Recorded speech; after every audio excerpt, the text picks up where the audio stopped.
Reid Hoffman in his Masters of Scale, he talks about like jumping off a company is like jumping off a cliff and assembling your the plane on the way down, and that Yep. really is the story of this PayPal and X. And speaking of X.com, it had a much larger vision, right? It was like supposed to be like the global transition of all money or central of all money. Now that Elon has X.com now, do you think that that bigger vision is still getting implemented, or do you think it's too late because of all these things that kind of happened since? Like you have PayPal and Stripe and all these different things. You think that vision's long gone? You know, let me offer a couple thoughts. The first is that Elon's vision of X.com being the global center for all money is actually a kind of like interesting, you know, we haven't in some ways like he hasn't for him, he hasn't seen that and that exist anywhere else.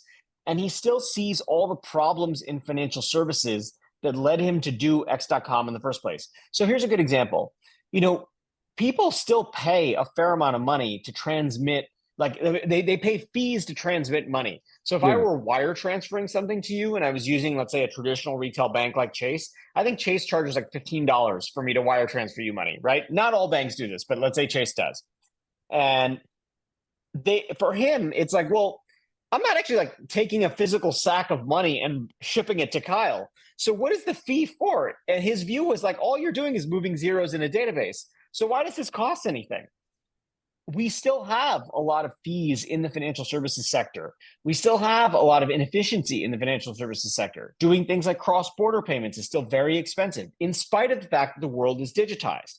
So his view is like X.com should just be an accelerant for the digitization of finance and the faster and cheaper flow of money, which is why he wanted X.com to be where all the money was, as he put it in the book. The challenge is that there are, like you said, a lot of services that do various pieces of this now. You asked whether I think he can succeed. I don't know enough to know whether he'll be successful with the latest iteration of X.com, but I did learn, just it's never a good idea to bet against Elon in Yeah. these situations. Like he has an extraordinary ability to bring a vision that he has that seems fanciful into life and then make success out of it. And so it was one of the things Peter Thiel said to me. He's like, I've just learned never to bet against Elon, right? And one of the things that is true is that I suspect that that he was 20 years ahead back in 1999 when he was working on X.com, because a lot of the technology that we needed to make something like X.com successful wasn't available.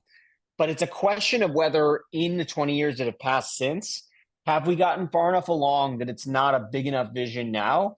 I'm not a financial services technology person. I studied one story PayPal very specifically, but I would say that there's like I think it's a harder sell today to tell Yeah. people like I want all your money and your mortgage and your insurance to be in one place. I also think just honestly the laws have gotten a little complicated and cumbersome with these things, so it's a little harder to make it take off. Yeah, well, I was just thinking, like, since your book came out, there's been a lot that's happened now. You got, like I said, you got the X.com. I mean, you have X as in past Twitter. And then you have the emergence of cryptocurrency and AI. It's thought like I'm just interested that maybe it's gone too far, but there is still a lot that you're saying that is available now that wasn't there in the 90s. One comment on that, because it's kind of important, is that there are a fair number of very close parallels in the language that early crypto people used and in what these PayPal creators were using. At one point, there were T-shirts that said PayPal, the new world currency. They thought at one point that what they were going to do was disrupt all global currencies.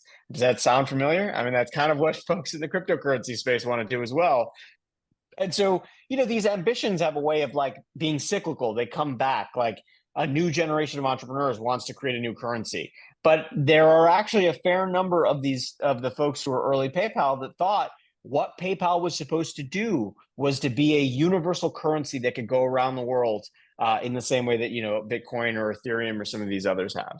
If you enjoyed that clip, make sure you head over to www.bookumapp.com to download our app so you can connect with your favorite bookish content creators, start conversations, and start your own book club.